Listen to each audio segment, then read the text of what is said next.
Britain's Royal Navy flourished here for nearly 400 years.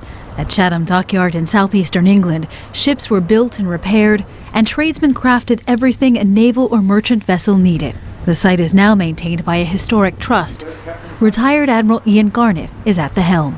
This is, I think, one of the jewels in the crown of Britain's maritime heritage.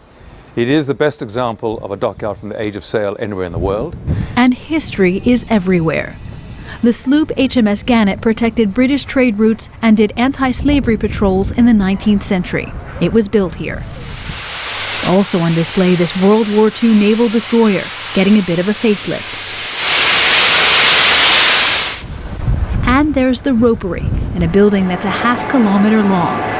It's been making rope since the 18th century, and it's still at it today, selling its wares throughout the world. Colin Parr heads Master Rope Makers. This is the longest working ropery around now. There are some shorter versions, but not able to make full-length ropes. Britain's Industrial Revolution began in the Royal Dockyards. The earliest ships were built in open-air docks that were eventually covered.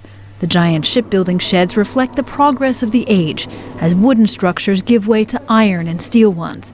In all, more than 500 ships were built here. It takes about 5,000 trees to construct a ship like the Gannet, and when an old ship is renovated or decommissioned, the wooden planks are used elsewhere. Some of that recycled wood, including a piece from this ship, has ended up in the American White House. U.S. President Barack Obama at the Resolute desk, a gift to America in 1880, made from old timbers in the dockyard. In 2009, it got a new accessory, a pen holder. It was made by Chris Jones, the dockyard's head of shipkeeping. We had this piece of timber sitting in the workshop that came from the ship when it was restored, and it conveniently had a groove along one side that was kind of pen-shaped. The dockyard closed in 1984, putting thousands out of work. But as a tourist and educational site, there's been a revival.